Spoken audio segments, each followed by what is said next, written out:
नमस्कार, जोहार। ही चलते हैं झारखंड की ताजा खबरों की ओर, लेकिन उससे पहले अगर आपने अभी तक इस चैनल को सब्सक्राइब नहीं करो, सब्सक्राइब कर लें, जिससे कि आपको झारखंड की ताजा खबर रोजाना मिलती रहे। पहली बड़ी खबर, जेपीएससी परीक्षा में कट ऑफ से ज्यादा आए मार्क्स, फिर भी मेरिट लिस्ट में नहीं आया नाम। हाईकोर्ट ने आयोग से मांगा है जवाब। झारखंड हाईकोर्ट के जस्टिस आनंद सेन की कोर्ट में 7वीं जेपीएससी परीक्षा में एसडीओ के द्वारा जाति प्रमाण देने के बाद भी चयनित नहीं किए जाने के खिलाफ दाखिल याचिका पर सुनवाई की गई। सुनवाई के बाद कोर्ट ने इस मामले में जेपीएससी से जवाब मांगा है। मामले में अगली सुनवाई 4 सप्ताह के बाद होगी और इस संबंध में प्रार्थी जेपीएससी ने दोनों को साक्षात्कार में बुलाया, लेकिन मेरिट लिस्ट जारी करने के दौरान उनके आवेदन को यह कहते हुए खारिज कर दिया गया कि प्रार्थियों की ओर से आवेदन के दौरान दिया जाने वाला जाति प्रमाण पत्र राज्य सरकार नहीं बल्कि केंद्र सरकार की परीक्षा के लिए जारी किया गया है। झारखंड में सरकारी स्कूल के इसकेबाज टीचर्स से छात्राएं परेशान हो रही है। पास कराने के नाम पर किया जा रहा शोषण। झारखंड के गढ़वा में एक सरकारी स्कूल की छात्राओं को परीक्षा पास कराने के नाम पर शारीरिक शोषण करने का मामला सामने आया है। जानकारी मिलते ही अभिभावकों ने विद्यालय में जाकर जमकर हंगामा किया। सूचना मिलते ही पुलिस मौके पर पहुंचकर आरोपी शिक्षकों पर मामला दर्ज किया है। साथ ही शिक्षा विभाग ने दोनों शिक्षकों को सेवा से बर्खास्त कर दिया है। ये मामला खरौंदी प्रखंड के उच्च विद्यालय भलोही का है। यहाँ की छात्राओं के साथ अस्थायी टीचरों का अश्लील बातचीत का ऑडियो भी वायरल हुआ था। ग्रामीणों का यह भी आरोप है कि विद्यालय परिसर में दारू मुर्गा पार्टी होती है। राज्य में निजी क्षेत्र में स्थानीय लोगों को नौकरी सुनिश्चित करने के लिए विशेष समिति का गठन किया गया है। गोड्डा एवं देवघर का टीम करेगी दौरा। राज्य में निजी क्षेत्र में स्थानीय लोगों को नौकरी सुनिश्चित करने संबंधित निर्देश को लेकर गठित विधानसभा की विशेष समिति 10 से 12 फरवरी तक गोड्डा और देवघर का दौरा करेगी। इस दौरान समिति के सदस्य विभागीय अधिकारियों के साथ साथ जिले के मुख्य नियोक्ता, संबंधित कंपनियों के प्रतिनिधि समेत चैम्बर ऑफ कॉमर्स के प्रतिनिधियों के साथ मुलाकात करेंगे। इस समिति के संयोजक नलिन सोरेन और प्रदीप यादव, नारायण दास, सुदेवी कुमार सोनू और भूषण बाड़ा सदस्य हैं। झारखंड में शिक्षकों की प्रोन्नति की जांच के लिए बनी है कमेटी। राज्य के सरकारी स्कूलों में कार्य करने वाले शिक्षकों की प्रोन्नति की जांच को लेकर एक कमेटी गठित की गई है। स्कूली शिक्षा एवं साक्षरता विभाग के सचिव के रवि कुमार ने इस बाबत आदेश जारी कर दिया है। कमेटी में कुल 4 अधिकारी शामिल हैं। 4 अधिकारियों को अलग अलग जिलों में शिक्षकों की प्रोन्नति की जाँच का जिम्मा मिला है। चारों सदस्य झारखंड शैक्षिक अनुसंधान एवं प्रशिक्षण परिषद में कार्य करने वाले हैं। राज्य में चैम्बर का विरोध, मंडी शुल्क वापस ले सरकार 7 दिनों का अल्टीमेटम दिया गया है। Federation of Jharkhand chamber of commerce and industries के आह्वान पर राज्य में 24 जिलों के चैम्बर, खाद्यान्न व्यवसायी संघ, बाजार समिति के दुकानदार, संबद्ध संस्था, rice millers association, floor millers association और मजदूर यूनियन संघ के पदाधिकारियों एवं सदस्यों का महाजुटान हुआ। सभी जिले की बाजार समितियों की दुकानें बंद करके व्यापारी आज इस राज्य स्तरीय बैठक में शामिल हुए, जहां पर राज्य सरकार के द्वारा झारखंड में कृषि शुल्क को प्रभावित किए जाने के निर्णय का पुरजोर विरोध किया गया। व्यापारियों के आग्रह पर चैम्बर अध्यक्ष किशोरी मंत्री ने कहा कि यदि सरकार के द्वारा आगामी 1 सप्ताह के अंदर इस विधेयक को समाप्त करने का निर्णय नहीं लिया गया, तब 15 फरवरी 2023 से राज्य के सभी खाद्यान्न दुकानें बंद कर दी जाएगी। इन्फोर्समेंट डिपार्टमेंट ने विधायक विक्सर कोंगाड़ी से 9 घंटे की पूछताछ की। बोले सरकार गिराने का नहीं रची साजिश। विधायक डॉक्टर इरफान अंसारी और राजेश कच्छप की तरह कोलेबीरा के विधायक नमल विक्सर कोंगाड़ी ने भी ईडी को बताया कि वो लोग क्षेत्र की महिलाओं के लिए साड़ी खरीदने कोलकाता जा रहे थे और 30 जुलाई 2022 को कोलकाता पुलिस ने उन्हें पकड़ लिया। तब उनके पास 49 लाख रुपए थे, जिसे पुलिस ने जब्त कर लिया था। राज्य के गिरिडीह जिले में छात्र की हत्या से नाराज है जनता। जगह जगह कैंडल मार्च निकालकर जताया विरोध। दिन दहाड़े छात्र की हत्या कर शरीर को आग के हवाले करने की घटना से हर वर्ग आक्रोशित है और इस घटना के विरोध में लोग सड़क पर उतरे। जगह जगह कैंडल मार्च निकाला गया। कोटा में इंजीनियरिंग की तैयारी कर रहे छात्र की गिरिडीह में निर्मम हत्या के विरोध में गिरिडीह में लगातार प्रोटेस्ट हो रहा, जहां लाश मिलने के बाद रात में सड़क जाम कर प्रशासन के खिलाफ नारेबाजी की गई।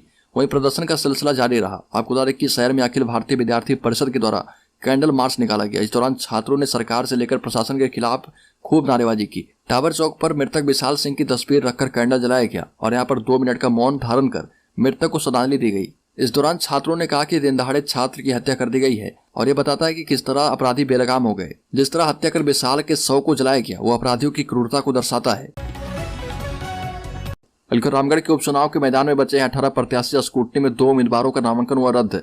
रामगढ़ विधानसभा उपचुनाव के लिए भरे प्रत्याशियों के फॉर्म की स्क्रूटनी हुई है, जिसमें 2 लोगों का नामांकन रद्द कर दिया गया है। 10 फरवरी तक नाम वापस लेने का समय निर्धारित है। रामगढ़ विधानसभा उपचुनाव में अब 18 प्रत्याशी मैदान में बचे हैं और स्क्रूटनी के बाद 2 उम्मीदवारों का नामांकन रद्द किया गया है। स्क्रूटनी में जिन 2 उम्मीदवारों का नामांकन रद्द कर दिया गया है वो है संजय कुमार निर्दलीय और नीतीश कुमार सिन्हा, भारतीय राष्ट्रीय जनसेवा पार्टी। स्क्रूटनी के बाद मैदान में 18 प्रत्याशी बचे हैं। हालांकि अभी 10 तारीख तक नाम वापस लेने की तिथि है। 10 फरवरी दोपहर 3 बजे के बाद यह स्पष्ट हो जाएगा कि रामगढ़ विधानसभा उपचुनाव के लिए कितने प्रत्याशी चुनाव मैदान में रहेंगे। अलवर गिरिडीह जिले में 17 वर्षीय छात्र की निर्मम हत्या के बाद लोगों में भारी आक्रोश है। लोग सामाजिक स्तर पर गोलबंद होकर घटना के विरुद्ध अपनी आवाज उठा रहे हैं। इसी कड़ी में झंडा मैदान में एक बैठक ब्रह्म ऋषि समाज के लोगों ने किया। बैठक में समाज के लोगों के अलावा विभिन्न राजनीतिक एवं सामाजिक संगठन के लोगों ने हिस्सा लिया। बैठक में गिरिडीह विधायक सुदेव कुमार सोनू भी पहुंचे और मृतक छात्र के परिजनों से मिलकर उन्हें न्याय का भरोसा दिलाया। मौके पर विधायक ने घटना की निंदा करते हुए शोक व्यक्त की, साथ ही हर हाल में हत्यारे के पकड़े जाने और कड़ी से कड़ी सजा दिलाने का भरोसा दिलाया। बैठक में उपस्थित लोगों ने मौन रखकर मृतक छात्र के प्रति शोक संवेदना प्रकट की। लोगों ने शहर में बढ़ रहे आपराधिक घटनाओं के प्रति चिंता जाहिर की है। अलवर रांची नगर निगम में बैठक हुई। 400 स्क्वायर फीट तक के मकान से होल्डिंग टैक्स नहीं लेने का फैसला किया गया।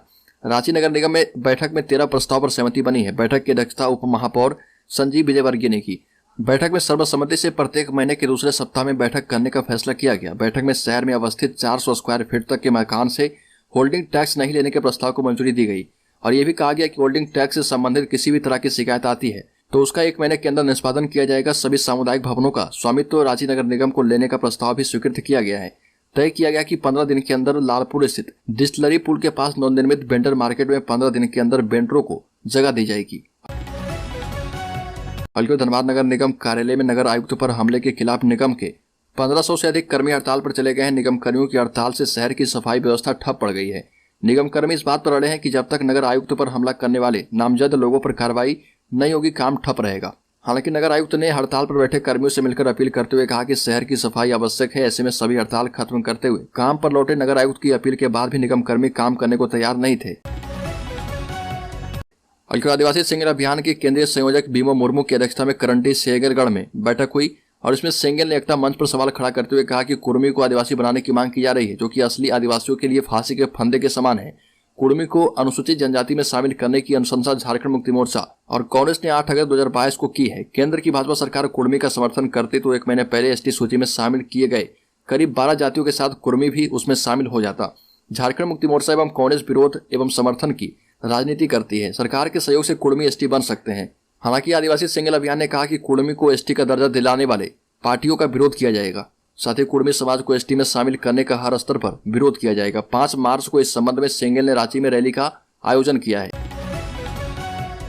अलवर झरिया से हटाए जाएंगे 1,49,046 लोग। विस्थापितों को भूमि अधिग्रहण कानून 2013 के तहत दिया जाएगा मुआवजा। झारखंड के धनबाद जिला में स्थित झरिया के 15,425 परिवारों को हटाया जाएगा।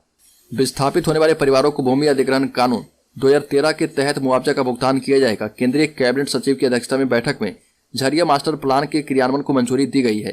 केंद्रीय कैबिनेट सचिव राजीव गौबा की अध्यक्षता में बैठक हुई है और इस क्षेत्र में पुनर्वास के लिए वर्ष 2004, वर्ष 2017 और वर्ष 2019 के सर्वे रिपोर्ट में से वर्ष 2004 की सर्वे रिपोर्ट को स्वीकार करने का निर्णय लिया गया है।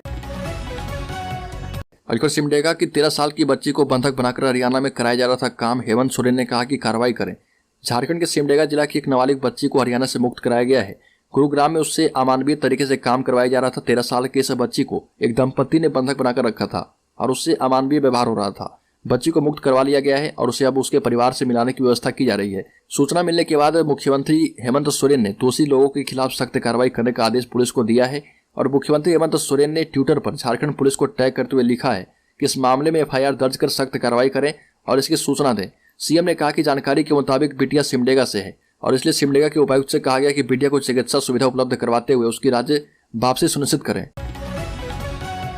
अलवर लोकसभा में उठा है झारखंड में हो रहे गो तस्करी का मामला। सांसद संजय सेठ ने लोकसभा में झारखंड में बढ़ती गो तस्करी का मामला उठाया है। साथ ही नियम 377 के तहत इस पर राष्ट्रीय स्तर पर कानून बनाने की मांग की और कहा कि गायों को केले के थंब में बांधकर गंगा नदी में उतार दिया जाता है और वह बहते हुए बांग्लादेश पहुंच जाती है। यह अवैध व्यापार महीने में 100 करोड़ से अधिक का है। ये भी कहा कि झारखंड में गो तस्करी बड़ा अपराध बन गया है और अब यह संगठित रूप से हो रहा।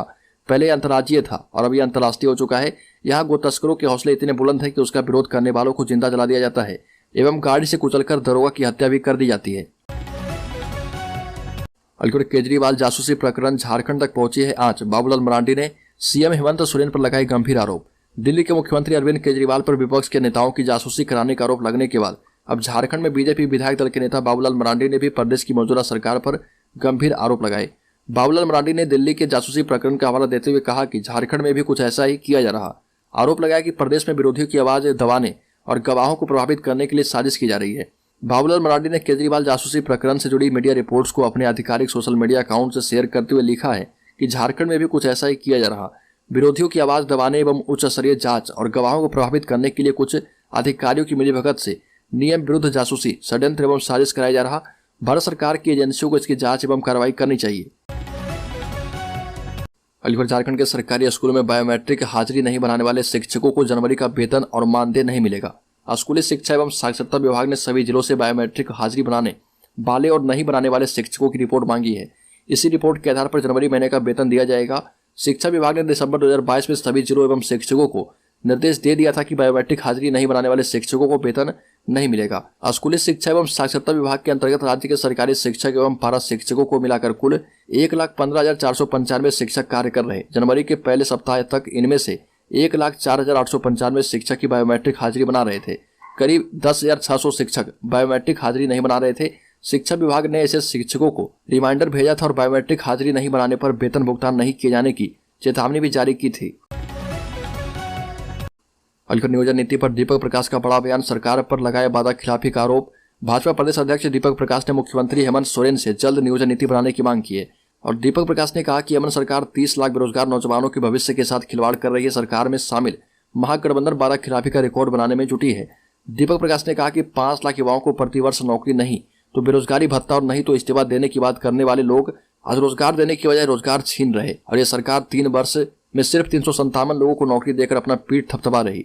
ये भी कहा कि राज्य सरकार युवाओं को बार बार परेशान करती है, कभी भाषा विवाद में उलझाती है तो कभी स्थानीय नीति और नियोजन नीति के नाम पर उलझाती है। और पूर्वी सिंहभूम में मिट्टी खाकर गुजारा करने वाले आदिवासी दंपति को मिल गया है खाना, जारी है इलाज। पूर्वी सिंहभूम के डुमरिया प्रखंड के दंपा बेड़ा गांव में पहाड़ पर रहने वाली विलुप्त प्राय आदिम जनजाति के टूना सबर और उसकी पत्नी सुमी सबर की हालत में धीरे धीरे सुधार हो रहा। टीबी की जांच के लिए दोनों का सैंपल किया गया है और एक्सरे भी कराया गया है। पूर्वी सिंहभूम के डीसी विजय यादव ने कहा कि कैंप लगाकर सबों की स्वास्थ्य जांच का आदेश दिया गया है। पिछले 7 माह में कई कल्याणकारी योजनाओं का लाभ इन्हें दिया गया है। डाकिया योजना का भी लाभ इन्हें दिया गया है। मिट्टी खाने वाले 2 आदिम जनजाति लोगों की खून की जांच की रिपोर्ट आना बाकी है। खून की कमी को देखते हुए दोनों को ब्लड भी चढ़ाया गया है। चर्म रोग होने के कारण टूना सवर की चमड़ी सूख गई है। शरीर की सूखी चमड़ी और परत को डॉक्टरों ने हटा दिया है। दवा देने से जल्द नई चमड़ी आ जाएगी। इन दोनों का इलाज करने वाले डॉक्टरों से कहा गया कि अन्य किसी भी तरह की आवश्यकता हो तो इसकी जानकारी तुरंत दें।